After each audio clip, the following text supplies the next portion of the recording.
Good afternoon. Are we live?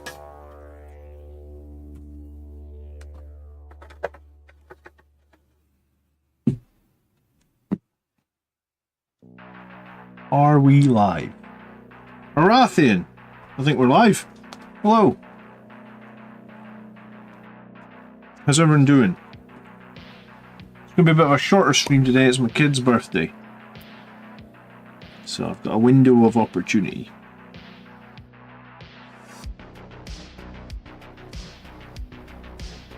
Izzy, hello, how you doing? I'm good, thank you for asking. It's getting cold here in Scotland, man. The weather is turning. There's a big storm actually hitting the United Kingdom at the moment, so a lot of football matches today were cancelled. A lot of horrible weather coming in. Hello, Snail Spot. How you guys doing? Hope you're well. I'm going to be doing a little bit touching up on impulsors. I'm moving to a double impulsor list. I'm actually moving to a double sanguinary guard list as well, because I think I've gone off Death Company. So I'm on the double impulsor at the moment. I'm quite enjoying it. I want to practice it more. Something funny happened with the transfers for these ones. I'm not really sure what went wrong, but I've got some weird streaks on these transfers. The only thing I think I maybe did wrong is I usually go over my transfers with a coat of... what's it called?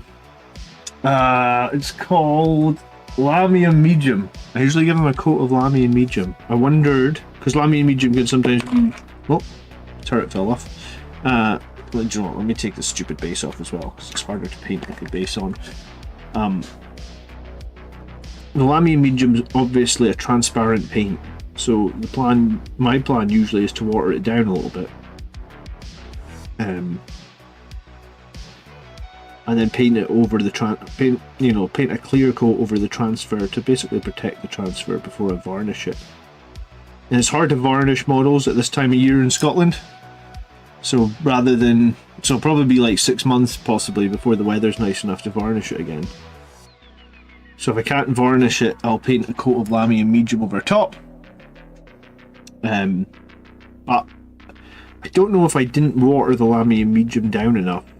Obviously it's hard to see that because Lamium Medium's clear. But I was kind of rushing when I did that, so I think that's maybe where I messed up. Because normally my transfers don't get any sort of weird streaks over the top of them, but these ones certainly do. So because there's a couple of weird streaks over the top, I'm just going to basically paint almost like it's a stencil. I'm just going to paint black paint over the top of the transfer. I've done that before, and what it'll do is it'll get rid of any weird streakiness around the transfer, basically.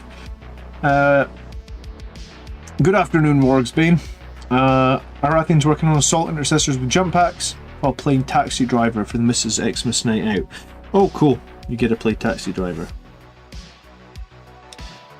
My missus and one of my kids are going out to the cinema in an hour or so, so it'll just be me at home.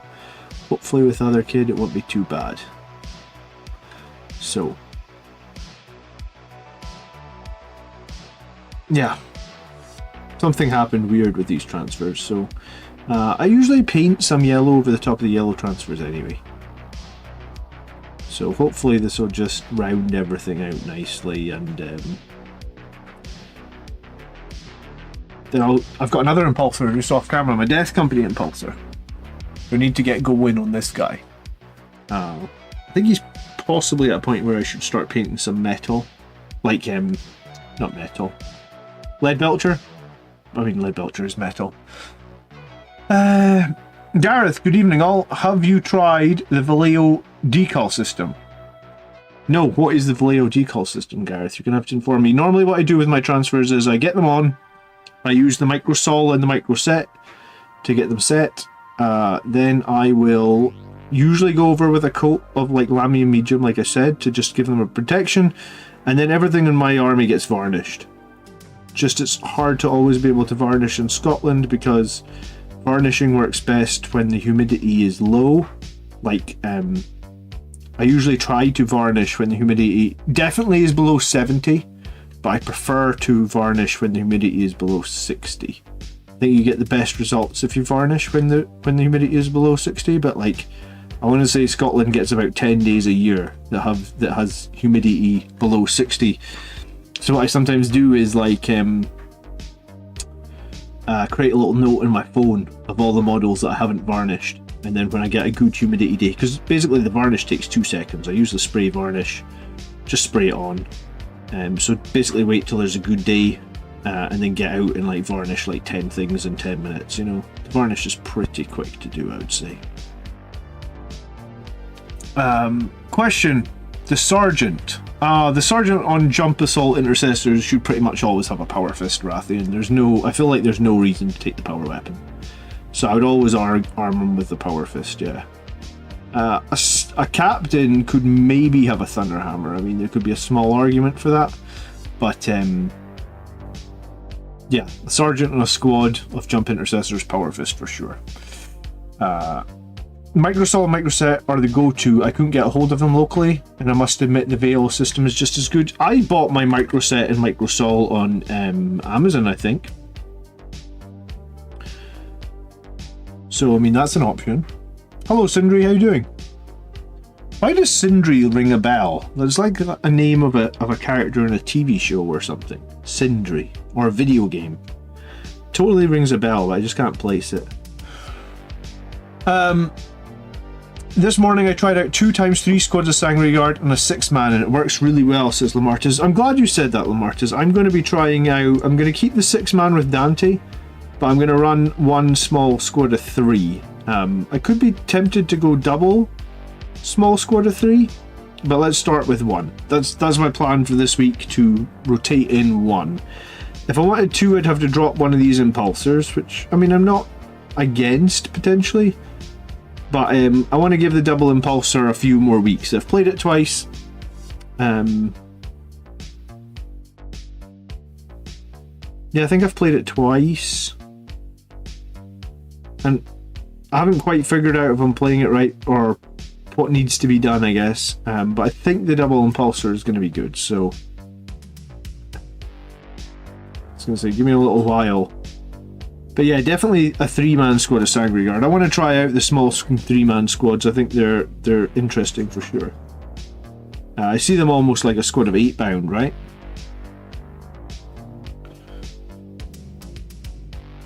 Oh, it's Sindri from Dawn of War. That'll be it.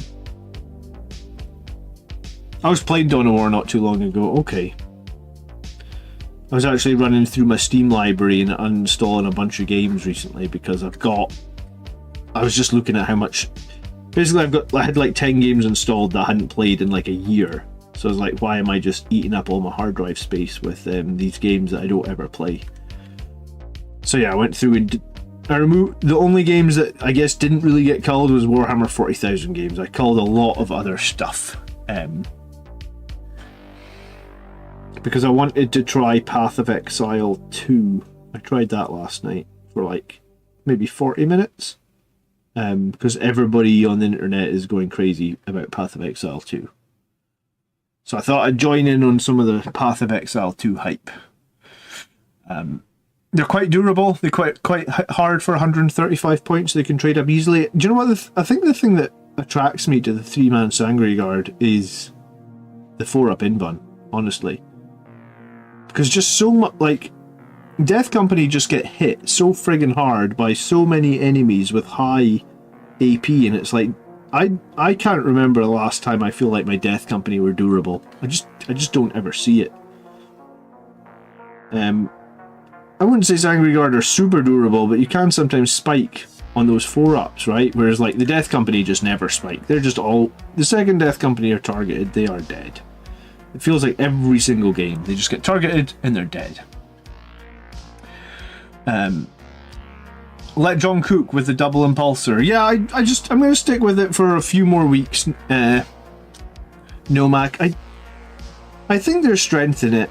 If the thing that's interesting to me is like I could drop one of the impulsors and I essentially could drop the Blade Guard, you know, keep the Rage Captain, and then the Blade Guard could be replaced with like Terminators. And I do think Terminators are pretty good with Fight First, and they're pretty durable. I keep hearing people raving about Terminators. And I used to play Terminators a lot. I was one of the few Blood Angels players that actually played Terminators a lot in 9th edition. I went to multiple tournaments in 9th edition where I took Terminators, and not many Blood Angels players were playing Terminators in 9th edition, I'll tell you that right now. And like, if you looked at the tournament winning lists, no one was taking them. So I was taking them because I thought they're cool, and I thought they were durable, and I always seem to prioritize durable units. That's just one of my play styles, or it's one of my things, right? I give priority to units that are durable. I guess it's why I run company heroes rather than assault intercessors.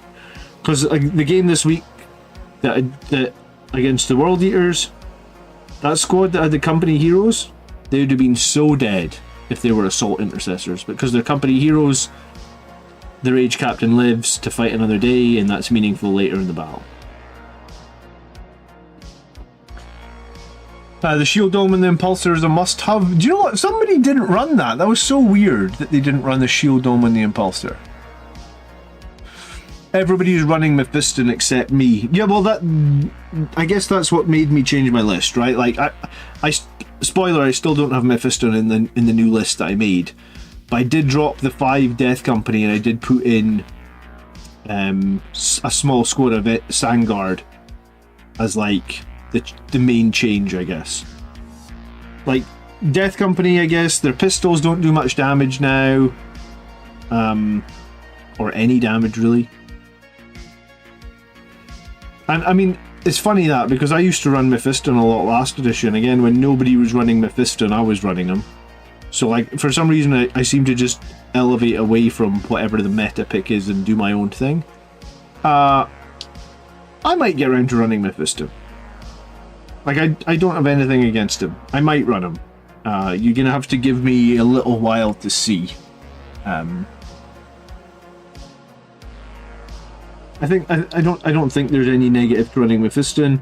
The other thing that I wanted to do this week was get scouts back into the list that I'm running, because I think scouts are just too good at scoring points, and I think in both the games that I've lost recently, if I'd had a unit of scouts and I'd played super defensively with them and I'd just pinged them around the board in the late game, I think I'd have probably won both of those games, just because the scouts would have done some actions. And I mean, I had scouts in my tournament winning list, right? So like I do know the strength of scouts. I just kind of thought that maybe I didn't need them, but I mean, I think they're just too good. So Infiltrator is too good.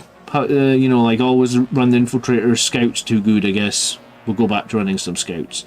Unfortunately, to run more scouts, it means cutting some Outriders, which I'm a little bit sad about. Because I've grown to love Outriders over the last 6 months or so. The Terminators are getting damage to Stormbolters. Say what?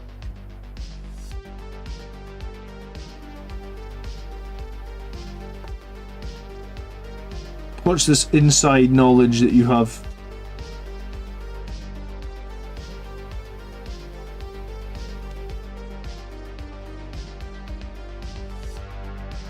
Strength 12, AP 3 Chain Fist, and Sustained Stormbolters coming soon. Sustained Stormbolters seem strange when the Librarian already gives them Sustained. I haven't seen this leak, I must admit. I actually have forgotten to look at today's detachment as well. What was today's detachment going to be? Deathwatch. It wasn't even a detachment, was it? It was indexed. Did they announce who was tomorrow? Yes, Michael.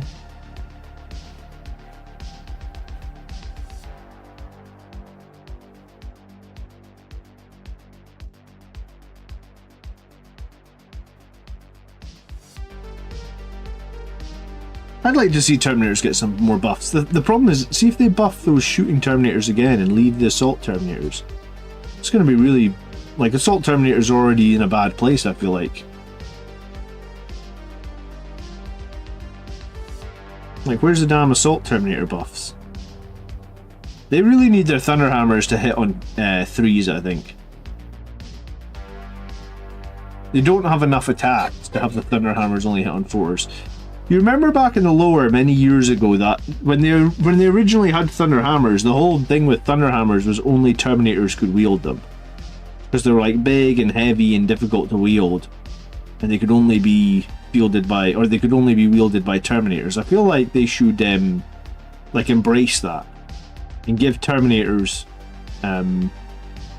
like, because some other things have Thunderhammers, you know, Deathwatch guys have, like, whatever they're called, I guess it's just a Deathwatch Thunderhammer, is it?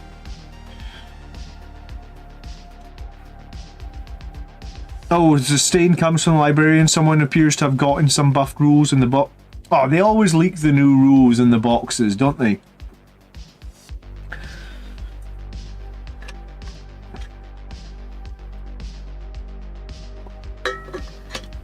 Mass Profet, yo, what's happening? What's happening? If you guys get 2 seconds on tonight's or this afternoon's stream, I would love it if you would consider pressing the like button. It does always help me out so much. Thank you very much for doing that. I think we're going to get to 19,000 subscribers by the end of the year, so that's where I'm aiming. But only a couple of hundred off 19,000, so. We'll maybe do it, if we don't manage to do it before the end of the year, maybe we manage to do it in the New Year stream. Because we will be doing some sort of like New Year stream, drinking, whatever we call it. Whatever we do on the channel at New Year's. We get together, we do some hobby, we celebrate the New Year, and we drink some whiskey, I guess. Or something equally alcoholic.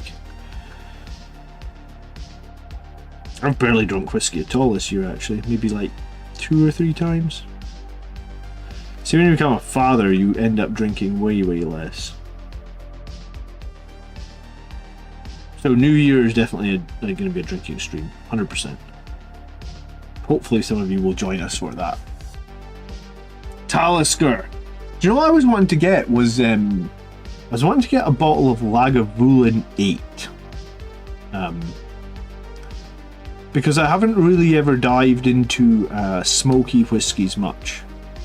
I live in Speyside in Scotland, which if you're familiar with the Speyside region of whiskey, it's usually quite sweet, the Speyside whiskey. Or at least there's a lot of Speyside whiskey that is sweet. It's usually finished in like cherry casks, not cherry, sorry. And sherry casks are like wine casks, so the whiskey eventually, it spends a couple of years of its life in a wine cask. Wine is like lots of grapes, lots of sweet flavors come out. So that's what I usually drink, and that's what you can get all around here very locally. But I was thinking I wanted to get a bottle of Lagavulin because I heard it's a good introduction to smoky whiskey. I don't really know much about smoky whiskey and I haven't really drunk much of it, but I would like to try. So I'm thinking about getting a bottle of Lagavulin 8, but not there yet. Nurgle says, I recently had 6 Sangregar commissioned. I'm going to be so sad when they make spears better than swords next edition. There's no reason to be sad. Just tell your opponent at the start of the game that you guys have spears or you guys have swords. I was doing that what you see is what you get nonsense for like 5 years. I was ripping arms off models. I was magnetizing everything. I was doing all that stuff. Probably all the way through 8th.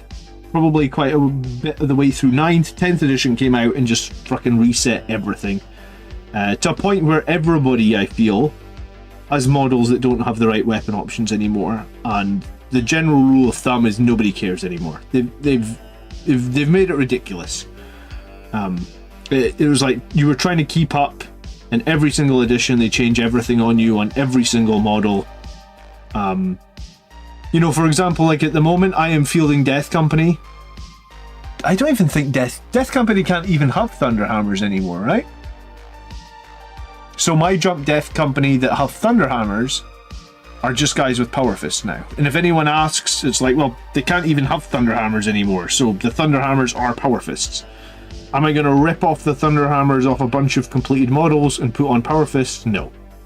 I'm going to rock up at the tournament, and right before the game, if I'm not fielding any Death Company right now, because I think the nerfs for the Death Company have probably killed them. Like, I don't even think I'm going to field 5 Death Company anymore. Some people are having success fielding 10.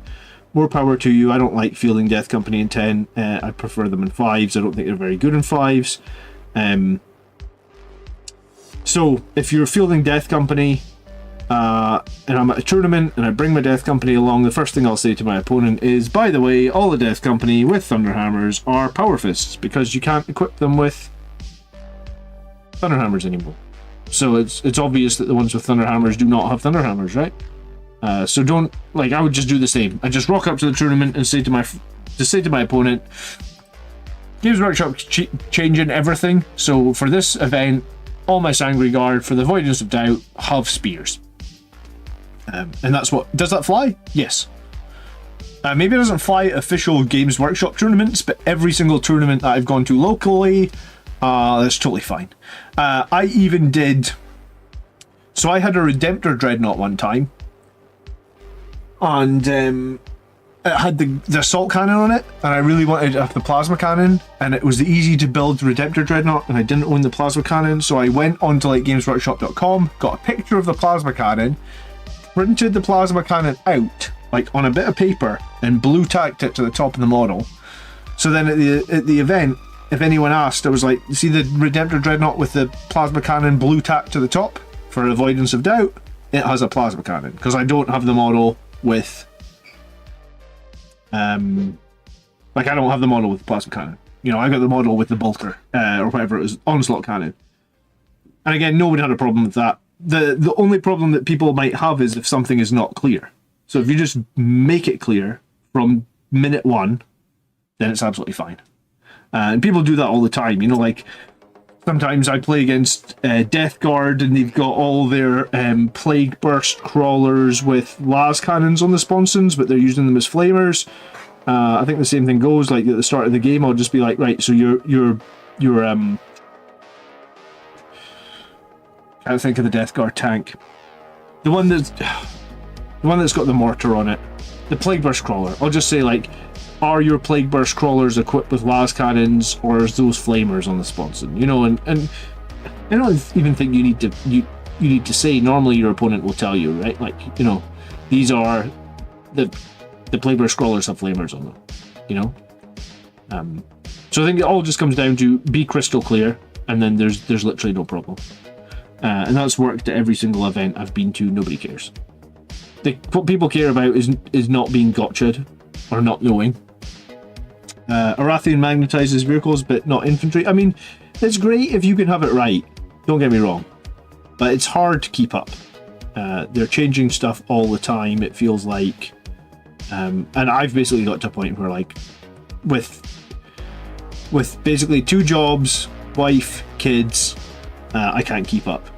So I could play, or I could just spend all my time remaking the models that I finished, and I'm not going to do that. Someone actually commented really negatively on the like, this is a commission, right? This Impulsor is a commission. I want to say Mike painted 90% of it. All I've done to it is added the transfers, and I've tidied up a few bits and bobs to make it look more like my painting style, right? So, like, Mike uses an airbrush. I use, obviously, brush strokes. So I've, like, gone, you know, like, I've almost painted a lot of the model, or a lot of the edges and stuff. You see me doing it here. I'm just going over areas that have obviously been airbrushed and painting them with a brush to make it look more like I painted it. So basically just making it match. So Mike painted 90% of this, and I've gone over it and tried to make it match my scheme and tried to tidy up some things, because I guess while my scheme isn't complicated, my scheme is super neat. So, like, I just want everything to look super neat so it matches everything that I've done. And you know, someone commented on the post that I made, it like showing this off, saying, you know, you shouldn't be commissioning models for tournaments. I don't like it. I think everybody should have to paint their own models. So it's like, I just don't have time. I got 2 jobs and I got 2 kids, man. Like, I could buy more plastic, but I just don't have time. So I don't feel too bad about commissioning some stuff. When I was, when I wasn't doing YouTube and when I didn't have any kids, I would probably spend somewhere within 20 or 30 hours hobbying every week. Now I'm lucky to get, well, this week, this hour of streaming is going to be my whole hobbying for the week. Hello Peter, how you doing? Greeting Highland Phoenix, greeting Greater Truth, how are you, dude? I just played my first game since the update and I'm very disappointed with the Death Company's performance. For 240 points, it's not worth the cost compared to basic jump intercessors. I think you're probably right, Jay. If you attach Lamartas or Astrath to the Death Company, I feel like they can still be worth 240 points. But I think it's hard to get out of them. Or it feels much harder to get out of them. Their shooting feels non-existent now. I think before their shooting always usually did something. Now it usually always does nothing. So yeah, we're kind of seeing it. The video I made yesterday kind of talked about how like a lot of people are starting to trend towards those small 3-man squads of Sangre Guard. So maybe like 6 Sangre Guard in a big squad with Dante or something, and then like multiple squads of 3 Sangre Guard or something. You should paint your own models. Yeah, I mean, I should. And I would if, like if I had unlimited time, I would, don't get me wrong, I would like to get more painting done every week. I just literally don't have time.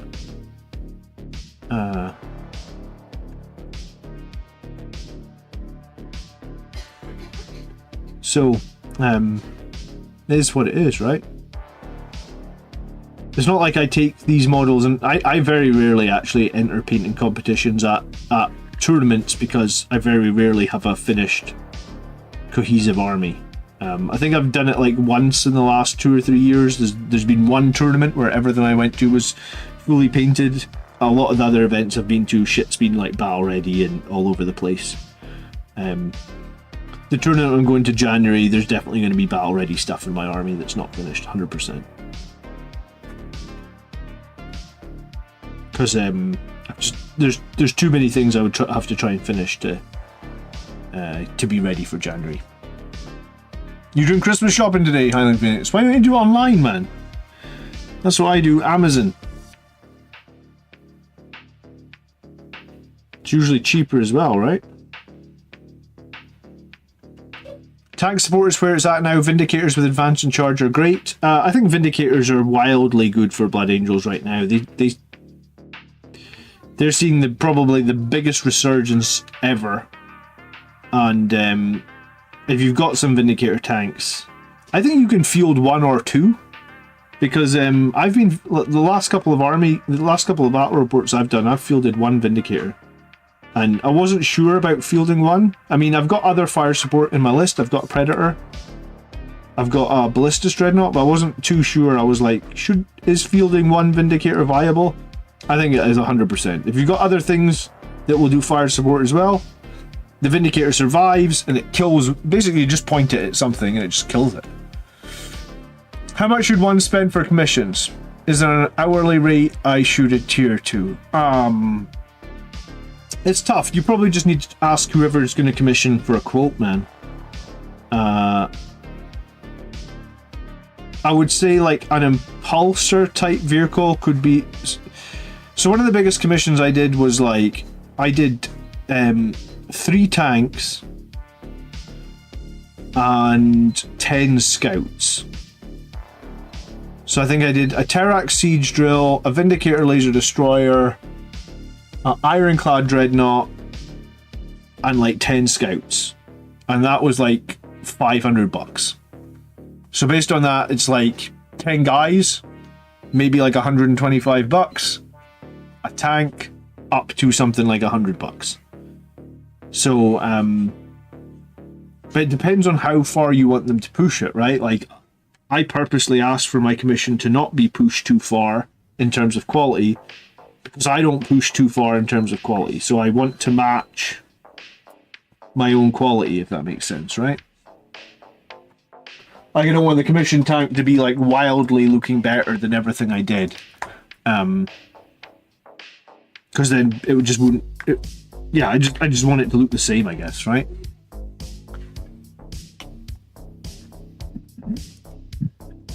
Yeah, I mean, I think I would rather pay someone... Sorry, I would rather play against someone whose army's commissioned than play against a bunch of grey on the tabletop, right?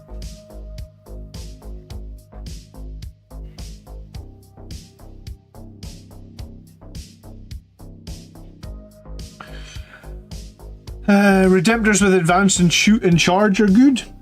Do you know what? I haven't tried Redemptors since we got our codex. I'm a little bit worried at how expensive they are. They're still like 200 plus points.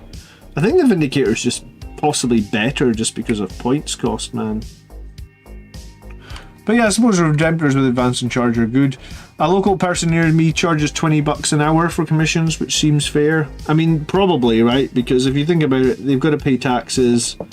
They've got to pay for all the paints they're using. And then you want to, like, basically if you're charging $20 per hour, what's their take home? Their take home's probably like $10 an hour, right? Taxes, supplies. So yeah. And then they don't get work all the time, and you've got to factor that in, because like people that don't work all the time need to charge a little bit more when they do get work.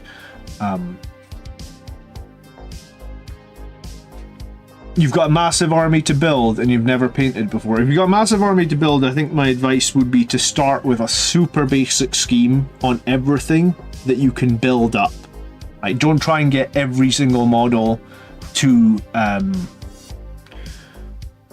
like edge highlighted out the yazoo and into a perfect situation. Try and pick a scheme, maybe even only like 4 or 5 colors, because if you've got a massive army to build, it'll become daunting. So pick like 4 or 5 colors, limit yourself to that, and paint everything in those 4 or 5 colors. And they don't, like, to state where like you could put them on the table. For example, this impulsor here has been on the table a bunch of times. It's got 4 colors on it, does it?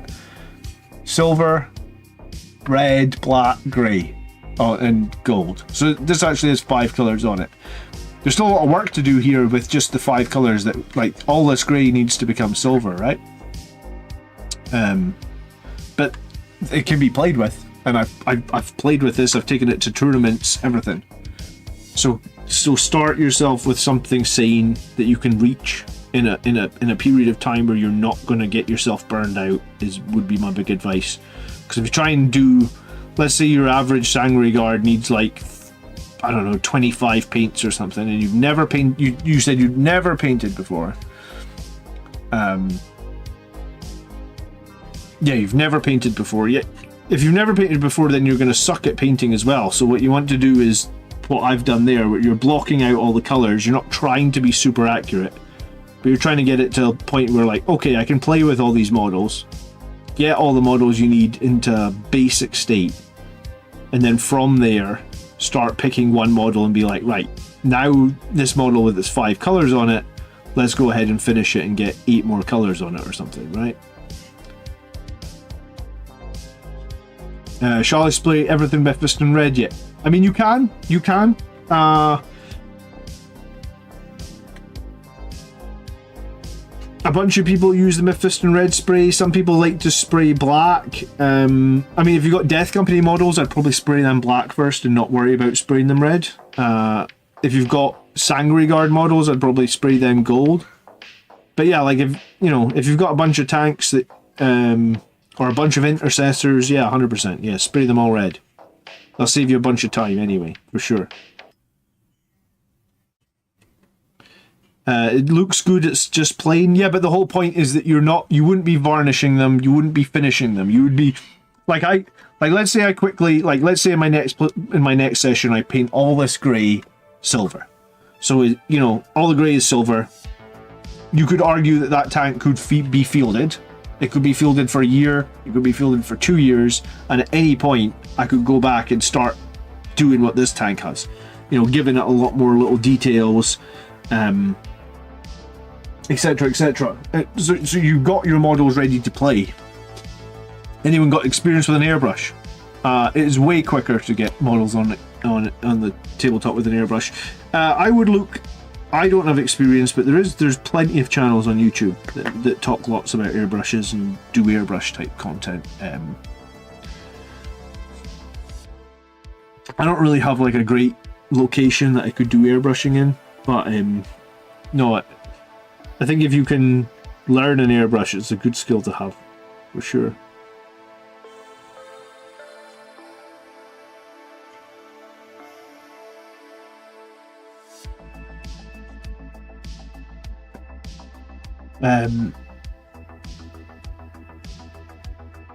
Yeah, the hobby is up to you, Tommy, exactly. So, I mean, I don't mind paying for the odd commission.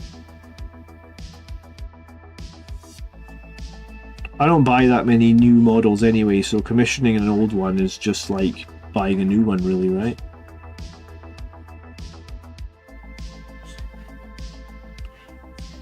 I mean, apart from the new Blood Angels releases, I haven't bought any stuff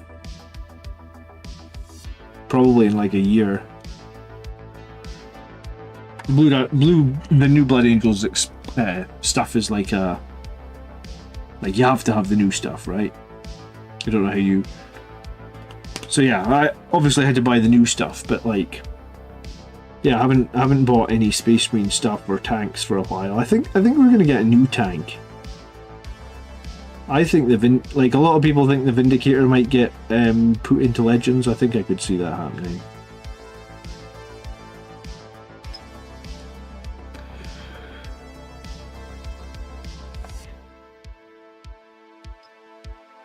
People forget when you play your minis you get serious abuse. I have awoken. People forget that when you play your minis, oh, they get serious abuse. Yeah, I mean, every time you pick them up, you'll chip off some of the paint. Kyo, could we call you that? Thank you so much for becoming a channel member, dude. I do appreciate it. I have a goal of how many members this month? Goal of 15 members this month, so appreciate that. 40% towards the goal, much appreciated. My apparent rescue cat now has a scratching post. I hope your scratching post isn't one of your models.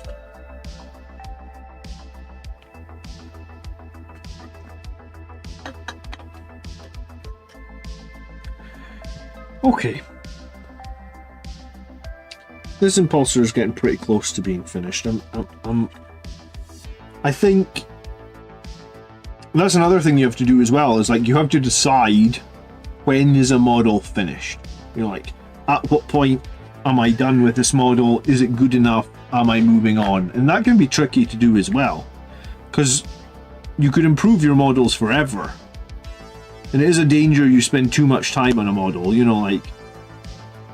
So I think, and I will always see blemishes. Like when you look at your own models, you know how people look at themselves in the mirror and they look fine, but they're their own worst critics. It's the same with your models, right? It's like you look at your model, and like looking at the top of that model, there's nothing that stands out like, oh my god, there's a horrible mark or anything. But like I could do, you know, like I could tidy up some of these bits. I could put a little bit more paint around here. So I think at some point in the next, like probably what I would do is like look at it and be like, right, I think this guy's pretty close. So maybe like in the next 10 minutes, regardless of where we get to, I'm just going to say this guy's done. He's ready for varnishing. Let's move on to something else, right? And sometimes I kind of say that to myself, like, you know, oh, that impulsor's super close, I can finish it in this stream, and I spent a whole stream of like 2 hours working on it, and I'm like, next stream I'm picking it up and going again. And I'm like, I think there's definitely diminishing returns there. Arathian's definitely a perfectionist. Yeah, I think, what is it they say? Perfection is the enemy of good, something like that. Or no, perfection is the enemy of done.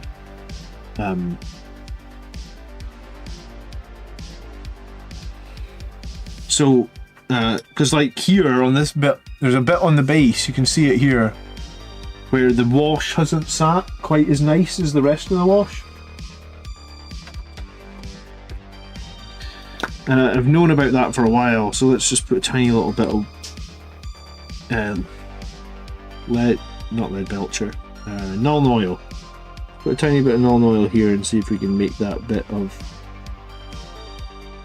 what was standing out. I think there's a bit there as well.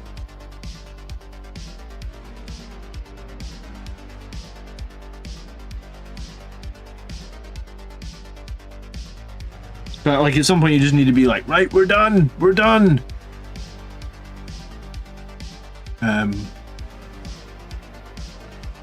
You know, because the thing is, no one's looking at this model like this. They're looking at it 2 feet away in the middle of the battlefield, and 2 feet away in the middle of the battlefield, I bet you it looks pretty sweet. It's not perfect, strip it and do it again. Right, yeah, that's it. This one's going on the strip table. We're not happy. Let's do it again. I actually thought that the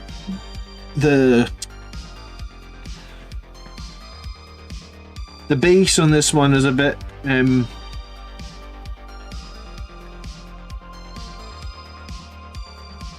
this one's got a coat of a thicker coat of Nuln oil than this one for sure. So like the bases don't match 100%.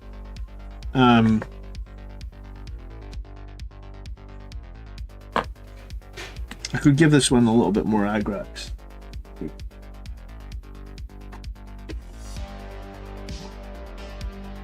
But like at some point you just need to be ruthless and just be like, I'm finished. Is this a brand new pot of Agrax? Apparently. Is the last pot finished? The last pot has basically nothing in it. No, it's got a little bit. Okay, we'll just finish off this pot of Agrax real quick. Make it a little bit darker to match this other one.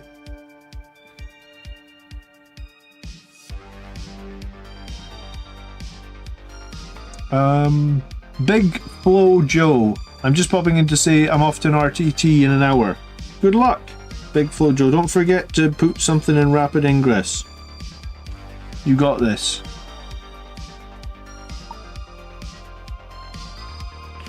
What do I use to strip models? I haven't stripped models in ages, but there's a product on Amazon called I think it's called like BioGel, BioClean, BioStrip or something like that. And I've heard lots of people rave about that. So I would say have a look at BioStrip, I think is what it's called. Oh, that's a little bit much wash, isn't it? No, the other one was a lot darker. So this will certainly make it darker. But there's one, I'm sure it's called like BioStrip. I think it comes in like a green branded thing. I generally haven't had to strip stuff for a long time. When I came back to the hobby 7 years ago, I only had like a few tactical marines that need stripped, and I guess when I came back, it was like full force into Primaris country, Primaris, whatever you want to call it. So because of that, I haven't had to strip too much stuff as of late, I guess. Yeah, I think I could go further on this impulsor. I mean, I probably could. But like I say, you'll see it from 2 feet away on the tabletop. The transfers are good. We removed most of the streaky stuff around them. I think when we do a spray varnish, it'll be done. So, if you've not spilt your inks everywhere, are you even doing it right? Yeah, good point. I think everybody's spilt. Well, these pots of Nuln oil and Agrax Earthshade are even more worth it now because these pots are using the old recipe, which you can't get anymore. So spilling one of these is like the worst thing known to man, I guess, now. But yeah, I think I'm done with that impulsor. I think if I kept looking at it, I'd probably still be able to see things I don't like about it. Probably still be able to improve bits of it, but I think I just, like I said, I get too much. I got too little free time, so I gotta move on. Here in the USA, they also use something called LA's Totally Awesome, and they sell it at Dollar Tree. Life's too short to strip. There you go. Life is too short to strip.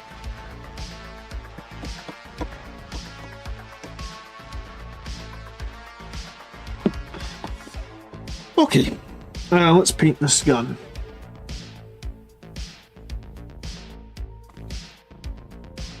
Null Noil is indeed liquid talent. I finished reading Devastation of Baal. It's absolutely incredible. Grab the next one in the series, Darkness in the Blood. That's a good book as well. I really enjoyed Darkness in the Blood. I'm waiting for the fucking sequel to Darkness in the Blood. I mean, technically there was a book after Darkness in the Blood, I think, the Astrath book, but it didn't follow Dante, you know. Darkness in the Blood very much follows Dante. Like, I think the first chapter of Darkness in the Blood, I looked at it recently. Darkness in the Blood came out like 5 years ago. I actually kind of couldn't believe it because I didn't realize it was so long. But I think the first chapter of Darkness in the Blood is like Dante and Mephiston. I want to say they're in a space Hulk or something. I don't know. It's been a hot minute since I read it. But it's a good book, and it is written by the same author. So if you like Devastation of Baal,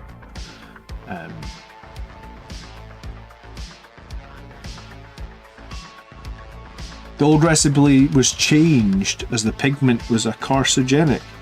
Carcinogenic as in if like it's bad for you if you swallow it. Like, who's swallowing Null Noil?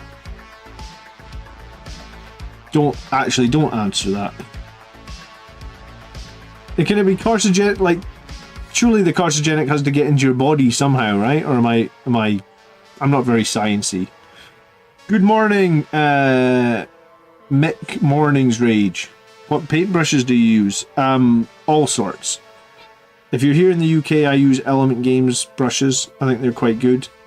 But I also like one of the brushes I'm using here. One of my favourites is the art. I don't know how well you can read that. Autofocus. Did I forget to click the autofocus button before I went live? Maybe. Autofocus. These ones are very nice. Artist Opal Series S.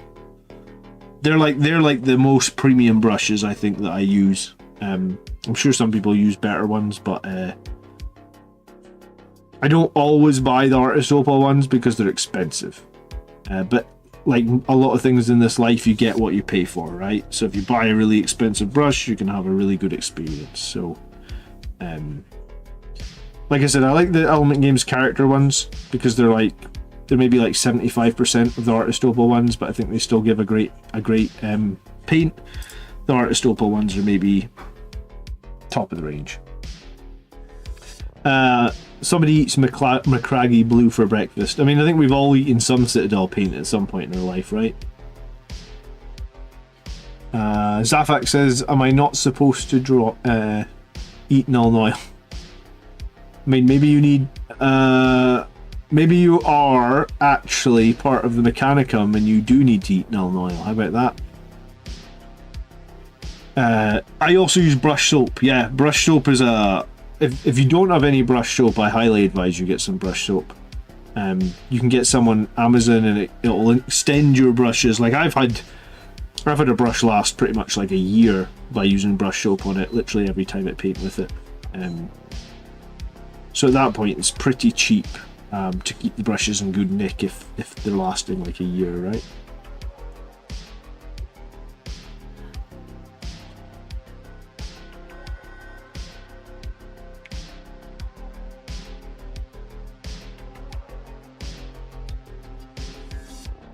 I'm gonna have to pop AFK just in a minute because family stuff, but I will be back.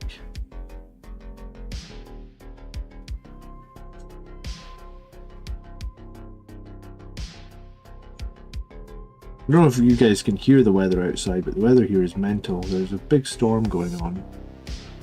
It explains the IQ drop from 40k players. Well, everybody's eating the damn Null Noil. Sorry, so what's detachment is tomorrow? Has the preview article even come out? Because today was supposed to be Death Watch? It was supposed to be the Death Watch Index today, right? Did anyone check it out? Did it look good? I've been busy with the family all morning and I completely forgot. I haven't even checked the football scores today, so I'm completely out of the loop. Howdy Frank, how you doing? Oh, am I missing a bit for this gun? It's supposed to have a handle on both sides. Oh, I've missed a bit. I'll have to go and look in the box. Forgot to glue on one of its handles. Lol. Oh well, at least I notice now. This gun only has one handle. Oops. Hey Phil, how you doing? Custodes! Ah, okay. Fine. They don't care about custodes. I just wanted to know when the damn Blood Angels detachment is coming. Or I could be interested in a Space Marine detachment, I guess.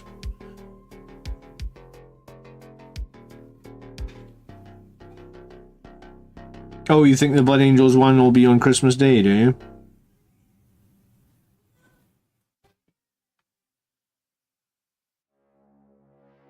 I don't want to make... I don't want to have to make a video on Christmas Day. Is that selfish? I just want to eat too much crap and sit around and do nothing. I don't want to make a video. The Deathwatch have real bolters? What's real about them? They've got an AP. They've got 1 point of AP.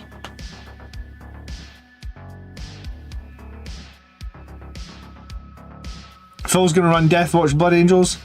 What am I hoping for the new detachment? I'm just hoping it'll compete with Liberator Assault Group, to be completely honest with you, because I think our codex basically I feel like we got one detachment in our codex.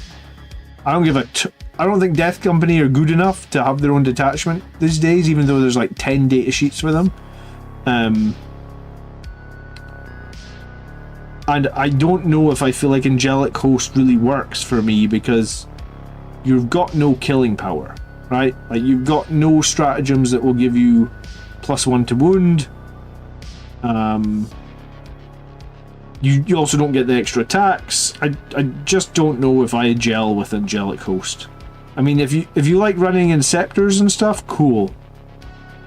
I've got Inceptors, but I'm not really a huge fan of running I don't like running Plasma, I guess. I don't like weapons that can kill your own guys. You're doing a live stream on Christmas Day? How dare you? I'll do a live stream on Christmas Day if every single person does gifted subs. How about that?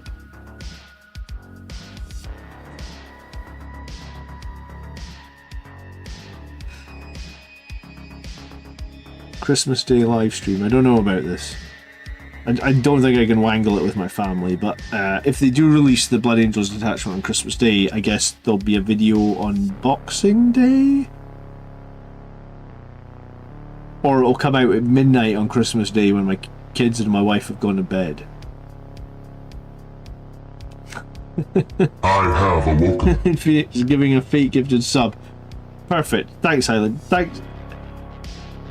I was actually going to have a look in the YouTube analytics and see if I can see like who all has had like really long memberships, and like feature them or something. I don't know if it shows me that in the back end, but the Hellblaster Impulsor Bus is kind of fun. Do you know what? The Company Heroes Impulsor Bus is also kind of fun. Strength 5 AP1 on the Deathwatch bolters. Yeah, that's a real bolter. That's a bolter updated for 10th edition, isn't it? I like that. Alright. I'm going to go AFK for just a minute. Or I'm going to go AFK now just for a minute to just check that everything is going well in my household, because we've got some family stuff going on.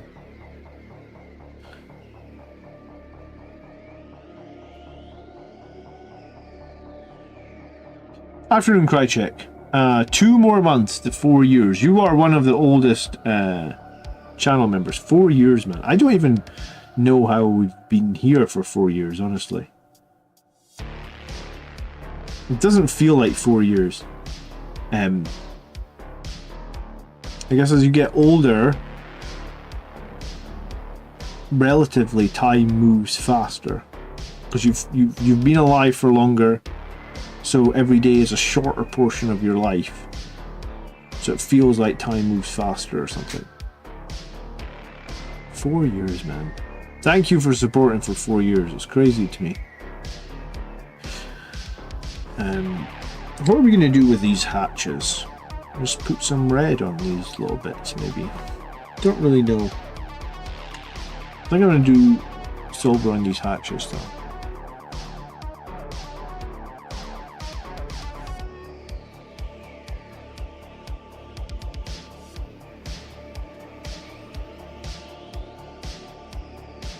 Evening, Eternal Crusader, how are you? Are you going to be running Deathwatch Black Templars after the index release today?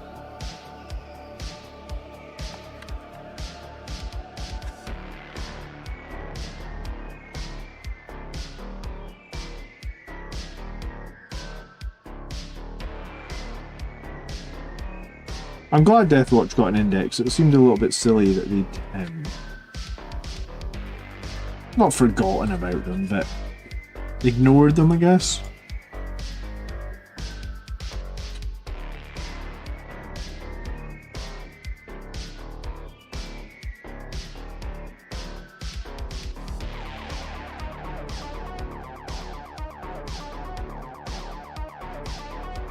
Yeah, because Imperial, the Imperial Agent book really didn't give them that many options. It gave them like their flyer and a kill team, and I think that was it. That was all they had. Pretty depressing. Considering how bad the Templars are right now, I'd be better off playing Deathwatch. Well, maybe the Templars will get a good detachment. I think it's a cool idea that they've decided to do these extra detachments. I just wonder if they should have just been in the books all along, though, right? But I suppose it lets them see and react to the situation on the ground, so to speak, the meta, all that sort of stuff. Alright, I'll be back in a minute.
Right. Hi, here you are, Michael. I wasn't to where. Yeah, you're gonna sit over here, mister. But I will put it on to choose and to where.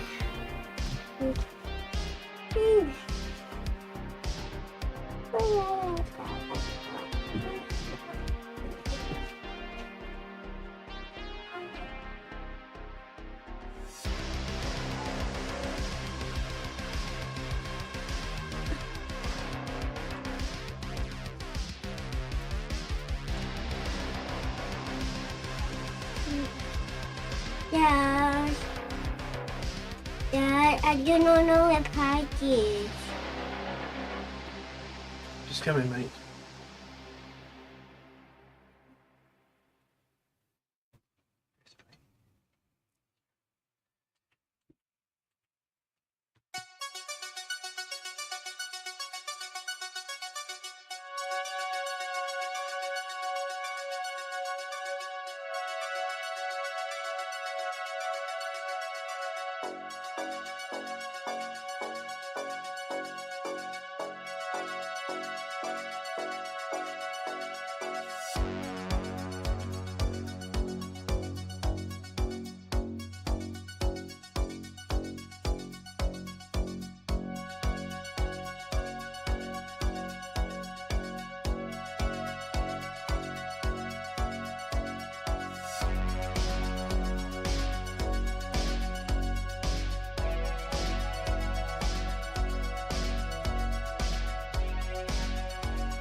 Alright, sorry.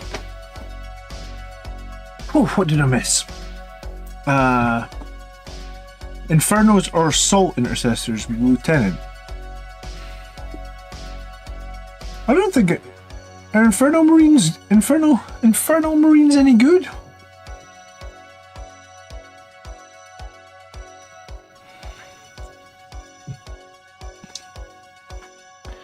I don't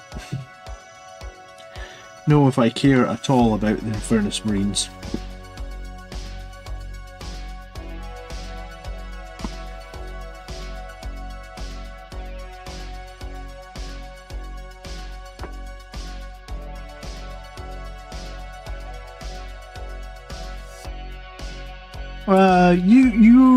I thought Impulsor only had firing deck 6. I thought that was like a typo in the Impulsor.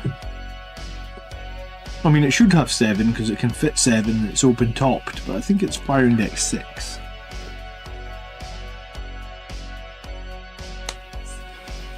I think if Infernus Marines had 1 AP, like just 1, I think they might be quite good. I think because they're 0 AP, I just feel like there's too many because like Death Shroud Terminators are a good example, right? Like if they have 1 AP on their flamers are pretty nasty. If they have no AP on the flamers, it's like, yeah, whatever. It's just a 0 AP, right?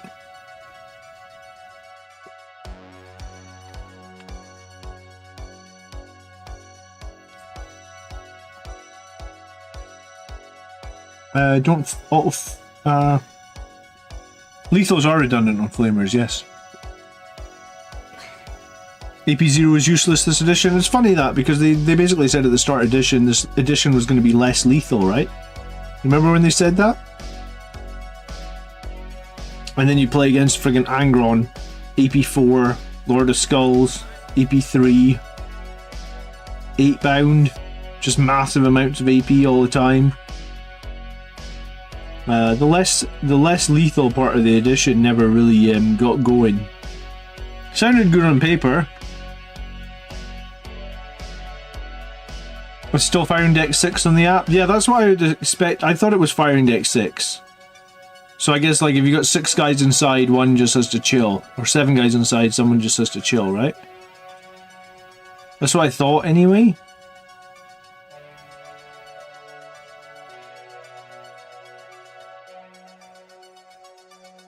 They said that for AOS as well? Did they say that? Well, they've done poor at making it less lethal, because it feels like just as lethal, if not, like literally the reason I'm dropping Death Company from our army is because literally every single time the 5-man squad gets targeted, they all die. And it's just too many points for a squad that just dies every single time it gets targeted. That's why I run double Plasma Redemptor for AP4 Blast. Yeah, I mean, the only issue with the Redemptor, I guess, is that its strength isn't very good.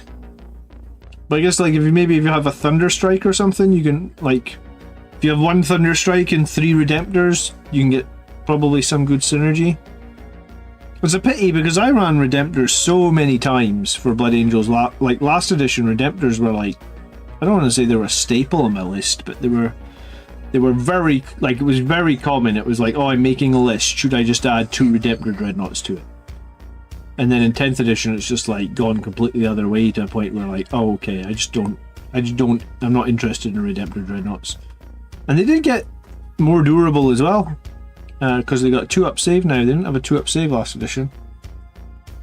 Giving cursors, so you give them +1 to hit as well? Yeah, I mean, you can use all at the moment, I guess, but yeah, I guess cursors are good for that. I'm not really running cursors this edition. Again, I guess that was something that got run a lot last edition, but just haven't quite felt needed as much this edition, I guess.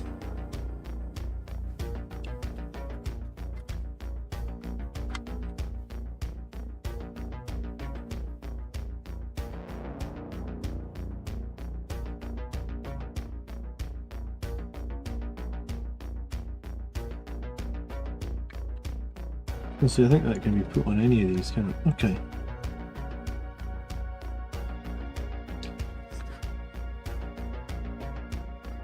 I just printed the Crimson Lord Dreadnought bits. I love the Death Company ones. I think the Crimson Lord bits are great, man. I mean, his campaign did so well. I think a lot of people thought the Crimson Lord 3D print stuff was great. I would have rathered, like, that's the messed up. I would have rathered it was just official Games Workshop stuff. Like, I'd have rathered that they'd just given us a good Blood Angels upgrade sprue. And a good, like, Death Company or Sanguinary Guard upgrade sprue. We didn't have to mess around with 3D printing parts. Like, I would have rathered they'd done that, but for whatever reason, they just didn't. My list today is going to be 2 Redemptors, a Ballistus, and a Tech Marine. Yeah. I don't know. You let me know how you got on with the Redemptors. We just don't see many Blood Angels players focusing on them, which is, like I said, it's a bit sad because they were very good for us last edition. I think if they'd made its plasma like a strength 10 plasma or something, I think it should be a higher strength plasma because it's like a big giant plasma that we haven't seen before, like bigger than a plasma cannon and all that.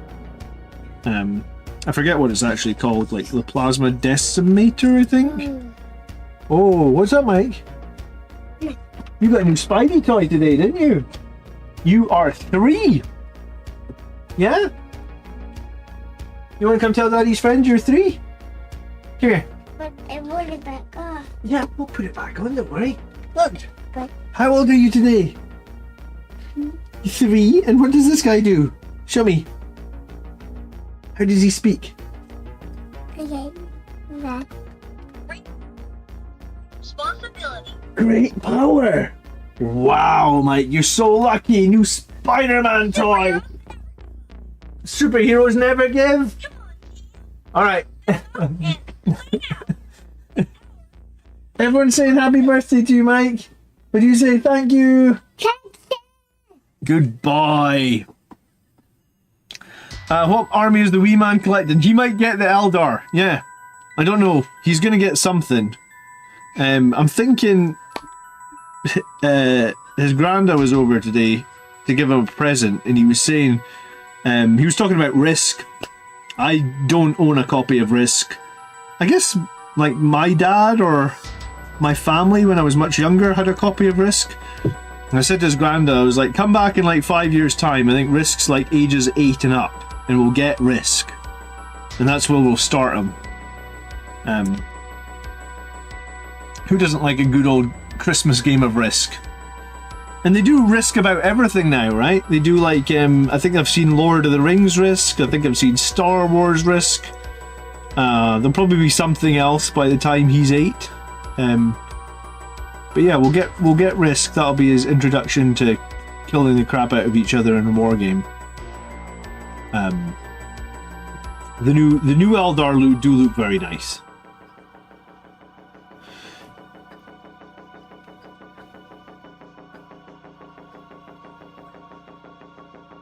The only thing that I guess I don't like, and it's a weird thing, or maybe it's not that weird, but it's just like the fact that all your old models,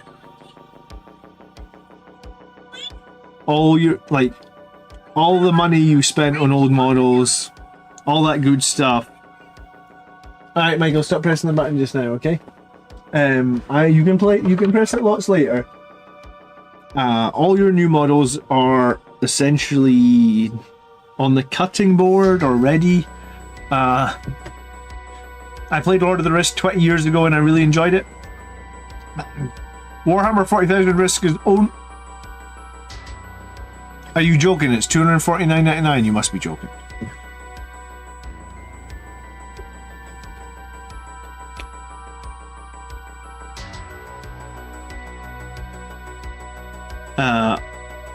I don't know what he'll be into. At the moment he's really into Spider-Man. Like Spider-Man is a huge favourite for Michael. I guess they just have Spider-Man cartoons on Disney Plus. So maybe it'll be Marvel Risk, I don't know. We'll see. Times change, things that you're winding me up, okay. I'm sorry, Reuven, I think you're speaking German, I don't speak German. If you're gonna ask something to do with Vanguard, but yeah, no, I can't speak German.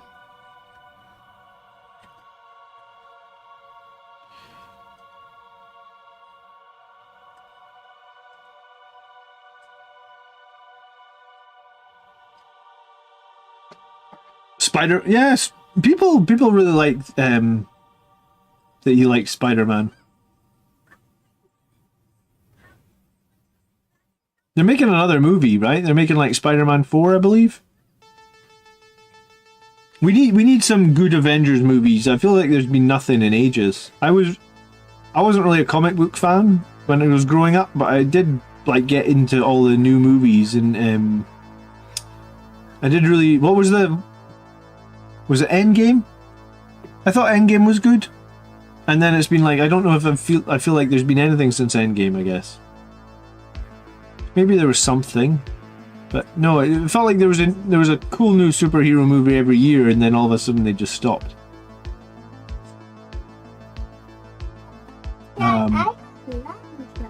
You like this one? Yeah. Oh, cool. What one is it? Magnuson. You did it, Paddy. You did it, Spidey? Yeah. Oh, okay. Make it roll. Hello, Ouch, how you doing? I remember watching the original trilogy at the cinema. The original trilogy of what? Oh, Spider-Man. Oh, right, yeah, with Tobey Maguire, sure.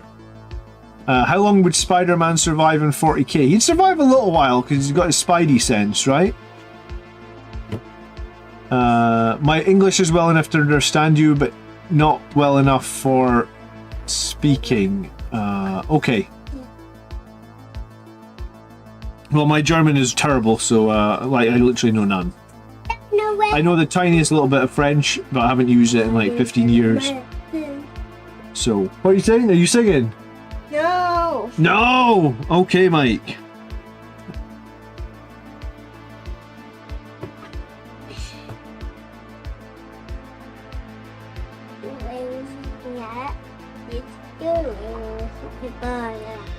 Oh, but my feet are so Shang-Chi was good, but the one followings have flopped really badly. Secret Wars look like it could be good going forward. Do you know what? We did watch Secret War on Disney Plus. I thought that was okay. But yeah, do you know what? I saw the trailer for that new one that's got like what's it called? Bucky, the guy with the metal arm. He's in a new one coming out this summer. The Thunderbolts, that was it. It was like some really cheesy name, the Thunderbolts. That one looked like it might be okay. Is there news about Vanguard? Philip says. I know no news about Vanguard.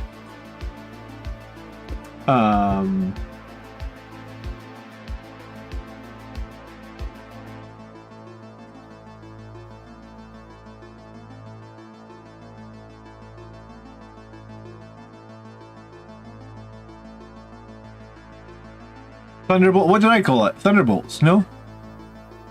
There was like a really long trailer for the Thunderbolts on YouTube, which I watched, and I was like, I actually thought it was going to be a series. The trailer was so long, so it probably had all the good bits from the movie inside it. But it looked like it might be okay. I always thought they were going to do a bit more with Bucky. Like, I actually thought he was going to become Captain America and not Anthony Mackie. Or maybe I just wanted Bucky to be Captain America. Blood Angel's triple ballistic tech marine to counter dual EMP Children Vindicator. It's not the best, but it's what I have built. Also have destroyers to group with tech marine. Any advice?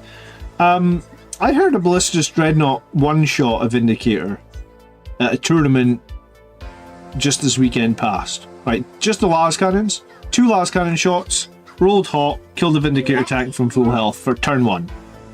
So, yeah, I mean, triple ballistic dreadnought is not bad.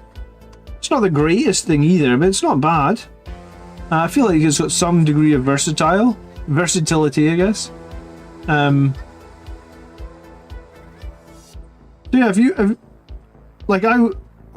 a few weeks ago I ran double ballistic dreadnought. I think it's fine. I think it's totally fieldable.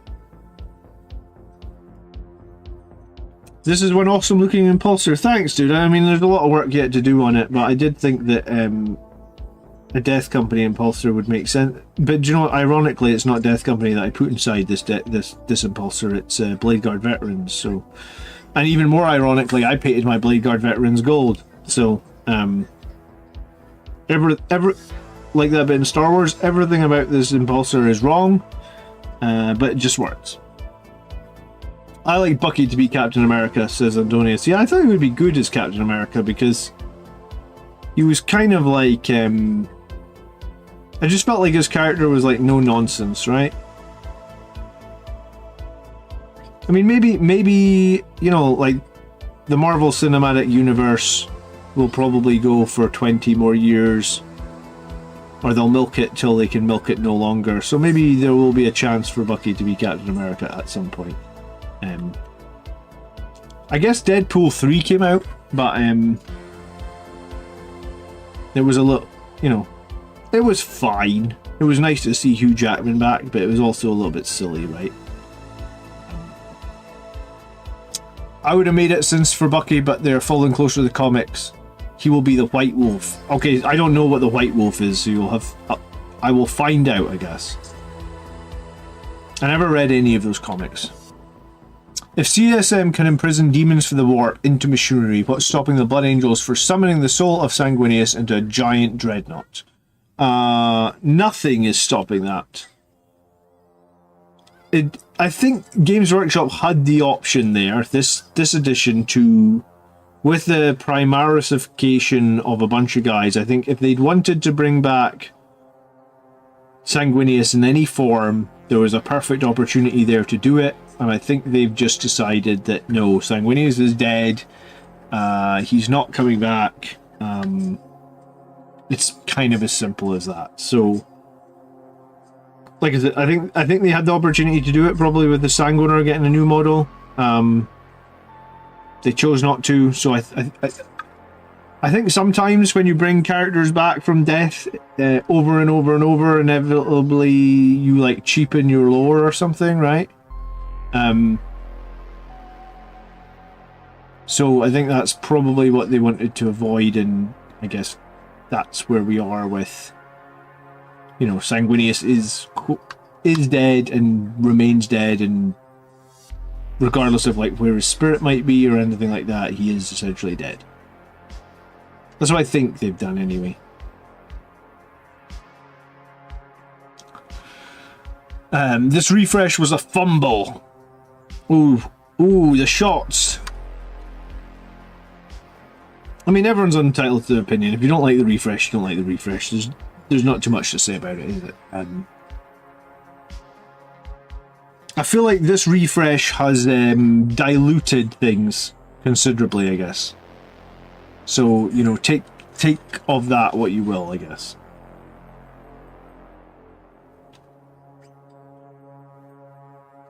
You know, like, for the longest time, people really wanted Blood Angels, or people really ran Blood Angels as a melee-focused army, and you were almost outcast. If you said Blood Angels should be running tanks or dreadnoughts, you were almost like, I was going to say, if it was like medieval times, you would have been hung as a witch for such heresy. You know, like, I remember making Blood Angels armies with tanks in them and dreadnoughts, and people like going like, you know, comments like, "Are you even Blood Angels if you've got dreadnoughts?" I was like, yes, Blood Angels have dreadnoughts. That's a thing that we do have. But people were very opinionated, and now it seems like it's swung completely the other way. And if you want to be good at Blood Angels, you need to have, well, the thing that seems to be performing the best is 2 Vindicator tanks.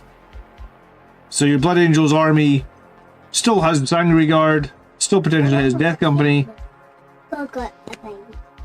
Are you seeing Doc Ock over there, Mike?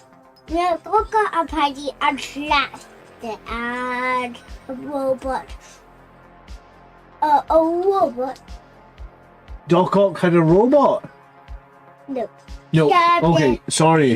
They had a robot was arrested. I see. Okay. Michael's just telling me about Spider-Man. The Sanguinar could have been buffed and given a bigger model, but they still don't want Sanguinius coming back. Yeah, even that would have been good, I think. You know, like, even if Blood Angels just got like a more centerpiece style model, right? Like, we agree that Sanguinius is dead, he's not coming back, but we'd like a, you know, a more, like, something more epic than Dante as our...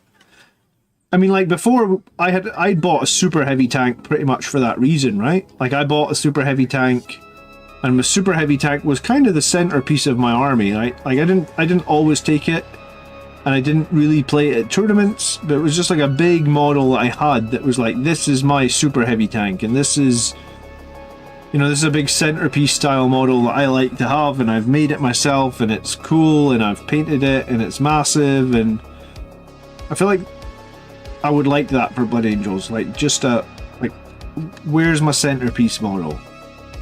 And I mean, I guess you could argue that like Dante and the Sanguinar and that have become more centerpiece, right? Like, Dante is definitely bigger. You know, the Sanguinar is a bit of a large, imposing dude himself now, but like, we don't have anything on the level of like Magnus or Mortarion or Gilliman or any, you know, like, should we have just got something big? My house is getting battered from this storm as well, Art Shard. Where do you live? I'm on like the north coast of Scotland, and I can just hear like well, my bins had blown over, and I had like cardboard waste like spewing all around my house, because we have like a bin that you only put cardboard in for recycling. I guess the byproduct of that is the bin doesn't have much weight because all that's inside it is cardboard. And it had like spewed out into my garden. And there's just like cardboard, like empty cereal boxes and all you know, any packaging, just everything everywhere. I was like, oh my god. But I mean, it could have been a worse bin to blow over, but yeah, the cardboard has gone everywhere.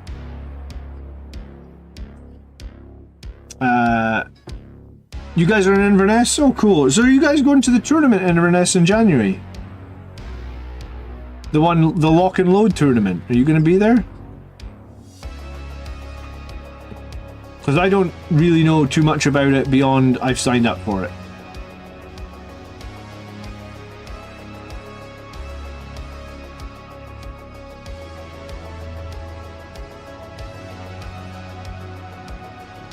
So everybody's been battered by a storm tonight, it seems like. Well. But don't worry, President Trump is going to pull everybody out of the global warming nonsense. There's no such thing. We've got this.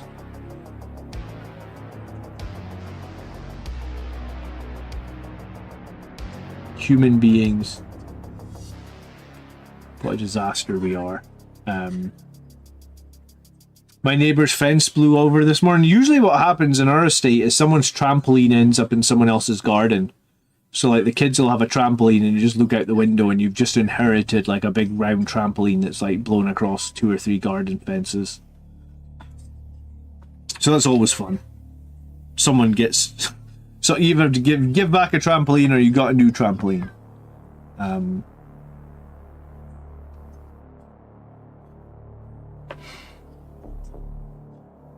I think so. You should ask about the lock and load event. Reuven, thanks so much for hanging out. You have a great evening.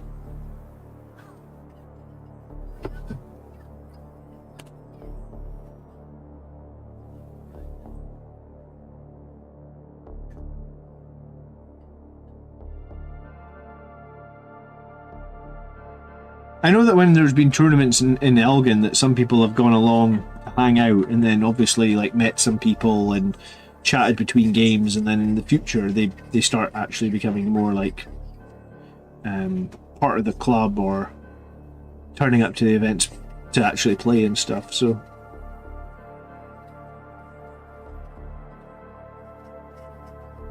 yeah, I don't have that many Death Company vehicles, but it's ironic, like I said, that Death Company in my opinion are actually kind of garbage now. I'm not gonna... I guess they're not garbage if you field them in 10. Like, if you run them with Astaroth or Lamartas and you field them in 10, they're probably still quite decent and competitive, but I don't really like running Death Company in 10.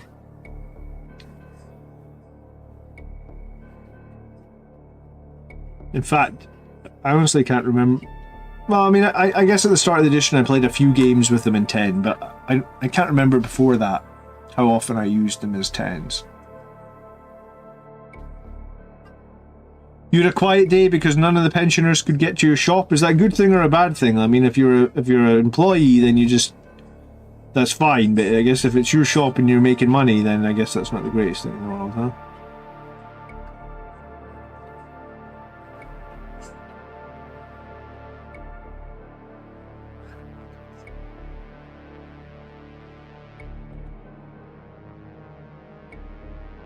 Death Company vehicles are hilarious. Imagine the guy screaming Horus while flooring the accelerator.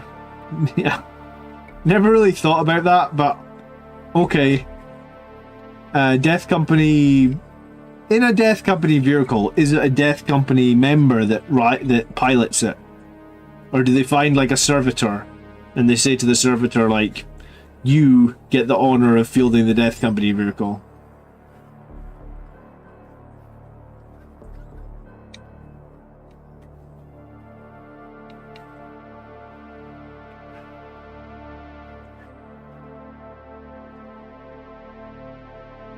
Did the WCW lists inspire me to make any changes to my list? Yeah, I'm dropping Death Company. I was only fielding 5 of them with a chaplain, they're gone. I'm going to replace them with a 3-man squad of Sangre Guard. I'm actually going to try putting a captain with the Sangre Guard. That'll make them strength 9 on the charge. And I guess, because I'm still experimenting and I've got a little bit of time before I go to this next GT, I'm actually just going to I'm going to straight up give the captain a Thunder Hammer. I barely ever give captains Thunderhammers. I don't think I've done it all edition. But I'm gonna run a Thunderhammer captain with a 3-man Death Company, 3-man Sanguinary Guard. I'm just getting rid of the Death Company completely. And then I'm going to lose Outriders and I'm going to replace them with Scouts, because as much as I like Outriders, I feel like Scouts are the same as Infiltrators. It's like eating your vegetables. You don't want to do it, but you have to do it. So like, I don't really want to have to take Scouts. I don't really want to have to spend the points on them, but you just have to do it because they're so damn good at scoring points, right?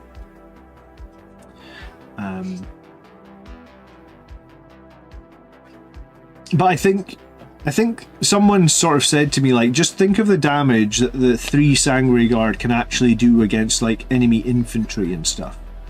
You know, 3 Sanguinary Guard with a captain charging. What is it? It's like 15 strength 9 attacks. At AP3. Now, if you put that into like an average unit, like a unit of intercessors or something, it just instantly wipes them, right? So like, I guess I need to do a few games, a few experiments with those 3. You want swords on the Sanguinary Guard 100%. The swords will do more damage in like 99% of situations. There's very few situations that the lances will ever be better. Have Scouts been primarised? Yes, they have been. But they currently only are on sale in a Kill Team box. The Kill Team box costs like $50. You do get 10 Scouts, so it's not too bad value. But, yeah. I just got Valdus to paint a Thunderhammer. There you go. Yeah, I mean, I haven't really played Thunderhammers this edition. I'm not sold on them, but I think when you're trying to figure out a list, it's always worth trying and experimenting a few different units. Like, before I won the GT in the summer, I literally experimented with Outriders, right? Like, nobody was running Outriders competitively. I didn't even think I was going to be running them competitively. I just threw 2 squads of 3 Outriders on my list and was like, you know, it's been like 2 or 3 years. I'd like to give Outriders another whirl.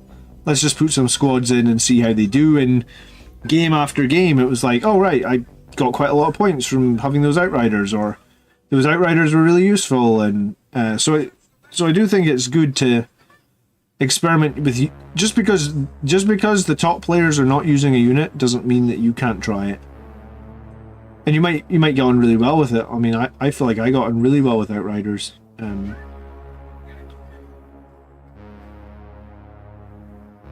And that's the other thing that's important to say is, like, when I go to a tournament, it's not like I'm going to the World Championship. I'm just going to a tournament with local people that have local army lists. It's not like I'm playing the best of the best in the entire world. So if my list is somewhat slightly unoptimized because I've got Outriders and they aren't the most optimized unit, probably still do okay at my local event, right? I haven't opened my Scouts yet. Do you prefer pistols and knives? I think you give them the missile launcher on one guy, and I think you give the sergeant the chainsword. And then it could be Scouts and pistols and everybody else. Sorry, Scouts and pistols? Knives and pistols. I don't know what the hell Scouts and pistols is.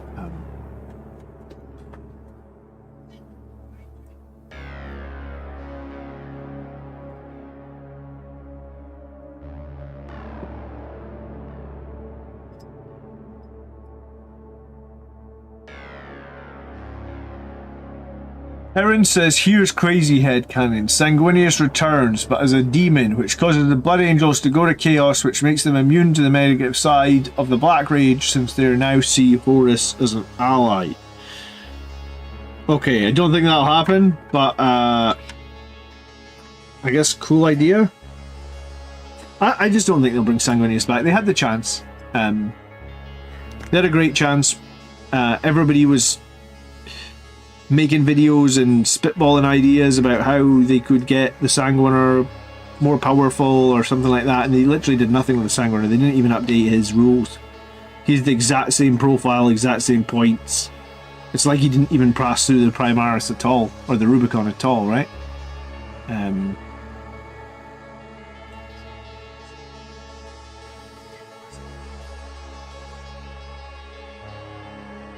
So I think the opportunity to bring back Sanguinius, so to speak, has come and gone, I think. But like, I do also I do think a more general thing is like if you just keep bringing people back to life, you do cheapen the overall story or lore of your game or something. Because death has to feel meaningful in you know, I feel like. I mean, I could be wrong, but I do feel like death should or has to feel meaningful to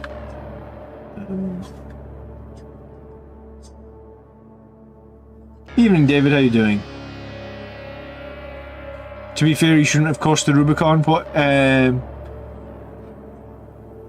Yeah, I mean, the lore behind the Sanguinar doesn't even make it. Well, he's supposed to be like a warp demon that appears for Blood Angels, and he appears in their form, so I guess it makes sense that he now appears as a larger Primaris Marine, because generally Blood Angels are larger than Primaris are. But it's a weird one. So I've got like 5 more minutes. I'm going to have to run because Michael's going to need his dinner.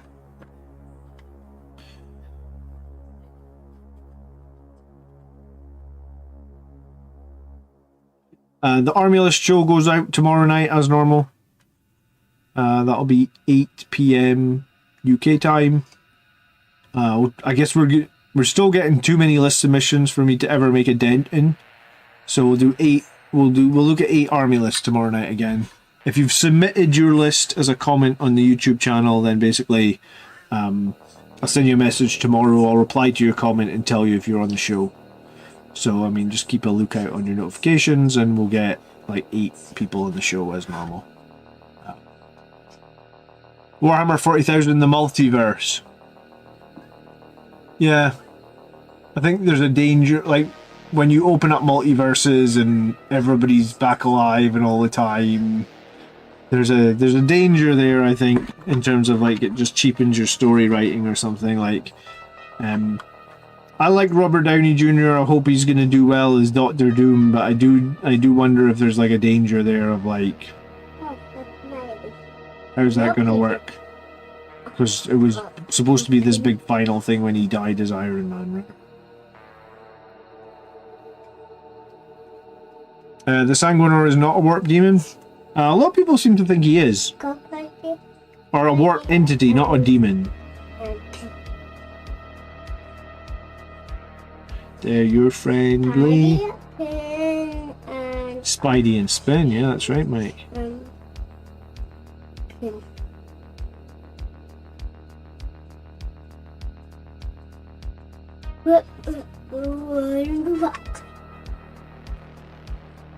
Jeffrey says, I hope I get a review in. I have the 5-man Death Company with Chaplain still chomping at the bit for the review. Yeah, I've dropped those 5-man Death Company this week, actually, for my list, Jeffrey. I'm kind of feeling like it, like, if we look at the competitive lists, like the ones that all did well at the World Championship, they kind of, no one was running 5-man Death Company. A lot of people were running 3-man Sangre Guards. So like maybe that is the new, maybe that's the new like elite. I don't know if you call it like the elite killing unit, but like the small cheap elite unit. Like is it just Sangre Guard in 3s now rather than Death Company in 5s? Because it was Death Company in 5s. When Death Company could take 5 Infernal Pistols and 5 Power Fists. But I guess like they've lost a lot. Right?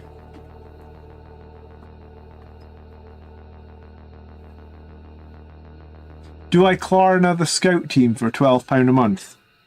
I mean, if you desperately need it, was going to say, you can use Element games as well, right? You know, Element games will have it cheaper.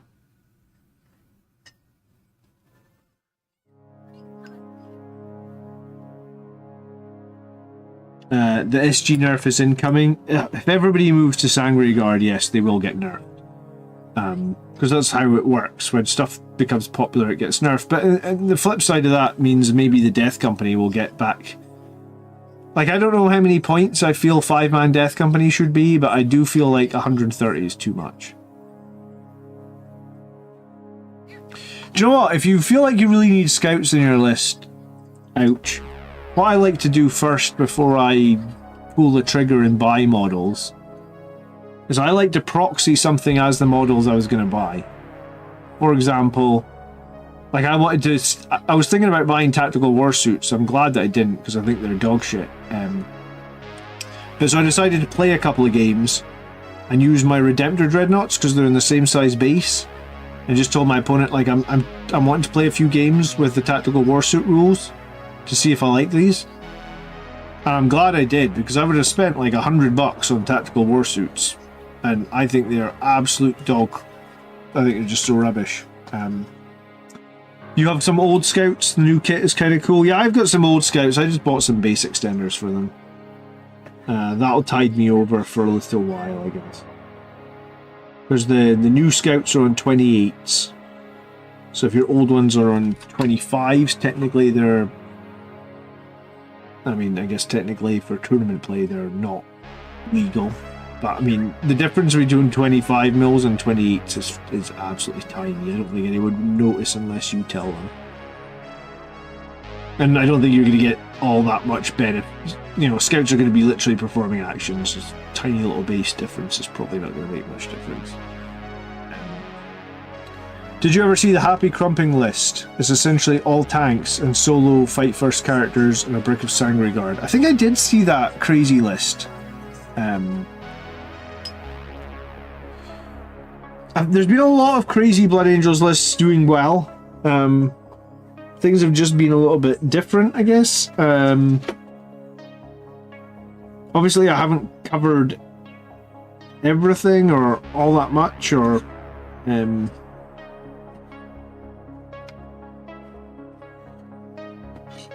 but yeah, I have seen there's been some crazy lists doing well.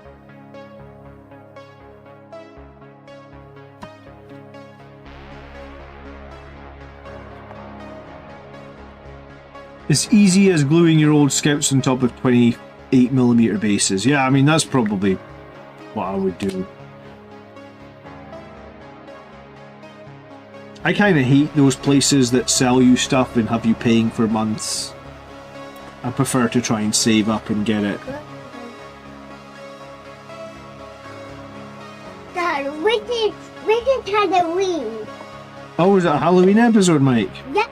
Oh, cool. A Halloween episode of Spidey. A Halloween episode of Spidey, and tell me, what's Spidey gonna dress up as? Okay.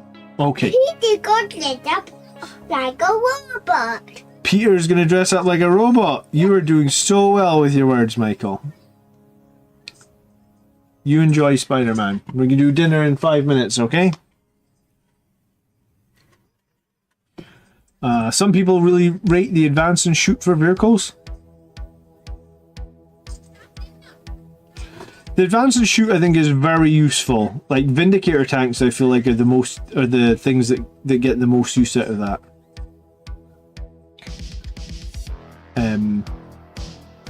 But then fall back and shoot in any vehicle is very good as well. Again, probably Vindicator tanks. The GW kills off scouts.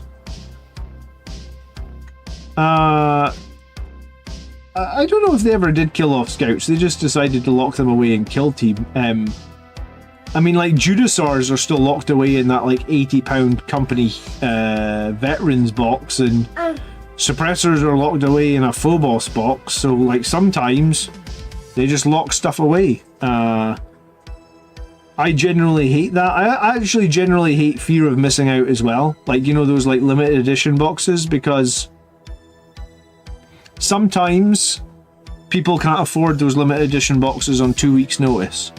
Right? Like, I am very lucky in that usually in the last couple, I think we've known that there was going to be a Blood Angels release, so people were able to put some money aside, but not everybody can, you know, like time is tough. So I kind of hate the limited edition fear of missing out boxes. I hate it. Just because some people miss out, and I get it makes the corporations more money and stuff, but do the corporations need more money? Suppressors or Reavers, which one will be the first to go to Legends? I don't know, maybe they'll get buffed. I mean, they gave them both buffs recently, right? It'll be pretty shitty if Primaris units go to Legends anytime soon, that's for sure.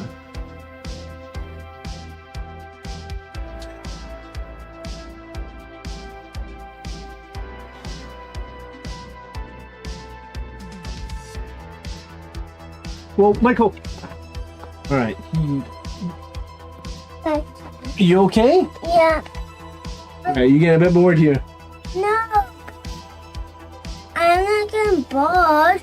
I want to get you up. You want to what?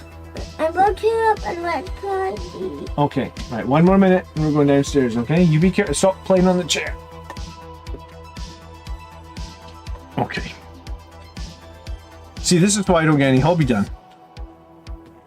Always good to be looking after somebody. He's generally very good for a 3-year-old. I can't complain. Ouch, thanks so much for hanging out. Scalpers have a lot to answer to. I don't know if... I mean, this... People are always going to scalp. People are going to scalp on everything. But I think... I don't know. I just prefer not to be pushed to have to buy in a very small window or however that works, right? My cats won't let you paint. Everybody's got their problem sellers.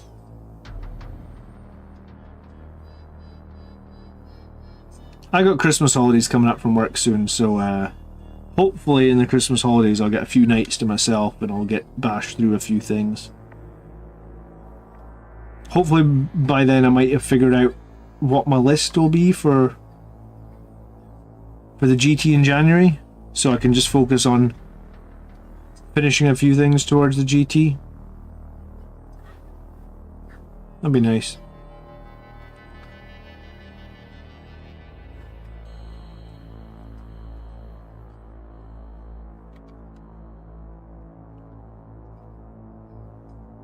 My job gives me money to buy models and paint, and takes all my time for painting. Yeah, I mean that's the thing, right? Like when you were a kid, you couldn't afford the models, but you had plenty of time to paint. Now I can afford the models, but I get no time for painting. It's fine. I think that as long as you paint something every week, or you try and build some time into your schedule to paint every week, you'll make progress, right?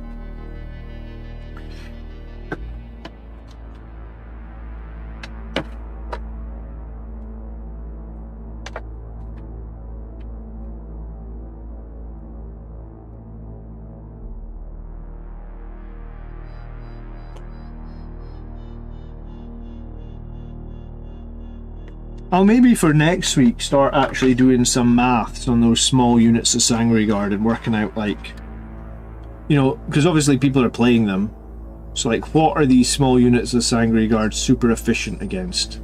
Like why are people picking these over the Death Company? Are they more efficient? They're cheaper. I know they're not cheaper, sorry, they're 5 points more expensive actually. So we'll maybe that should be next week's tactics video, unless something else better comes up. I was going to say, and then in retirement you can't. I mean, I don't know. I plan on trying to paint Warhammer for as long as I live. I feel like I'll never be finished. Plus, when you're tired, it's good to have a hobby, man. If you don't have hobbies, you sit around watching TV all day, and then you know, nothing to do, I guess.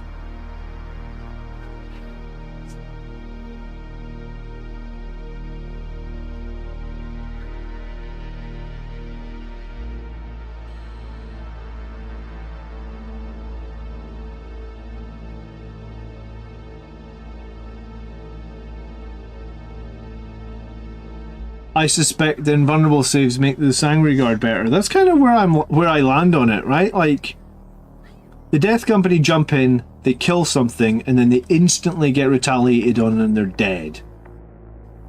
And half the time they get retaliated on, it's in melee combat. So my thought was like, well, we know Sangre Guard are really good in melee combat with -1 to hit and potentially also -1 to wound. So Look at the robot. Peter's dressed as a robot! Oh, wow, Mike. I see it, Mike. He looks like a witch. She's dressed like a witch. Wow. Yeah. It's a Halloween episode of Spidey and His Amazing Friends. For anyone wondering why Michael is going mental. He is addicted to Spidey and His Amazing Friends. We probably let him watch it too much, to be honest. Hey, I'm sure there's worse things in life than watching too much Spider-Man, right? I've had this tank so long, I'm basically like painting over dust on it.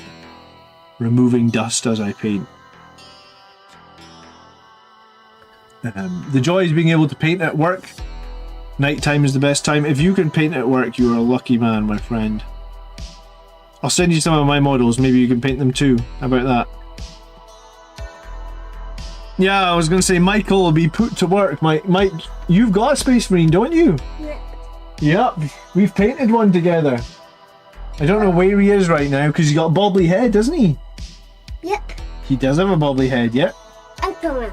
He is a party one. Oh, you're making him a Spidey one? Yep. Okay, so our Blood Angel that Michael is painting with me is a Spidey one. In case there was any doubt there. He like holds up his little finger, he's like two, he's like, yeah, a Spidey one. So that's me told. We're doing a Spider-Man Blood Angel. Guys, you have a lovely evening. Thank you for hanging out. I'll be back tomorrow at like 8 to look at army lists. We'll try and look at 8 army lists tomorrow. My nephew was obsessed with Thomas the Tank Engine. You know what? So Spidey and His Amazing Friends is not too bad. I prefer Spidey and Amazing Friends to Thomas the Tank Engine, or we have trains going around the whole house as well. I've already got 1 million Warhammer models. I don't need trains going around. Yeah, have a great evening, guys. Thanks very much for hanging out. I'll see you tomorrow at 8. Oh god, I trod on metal, Thomas. I bet that hurt. Alright, see you guys tomorrow. Good night, peace.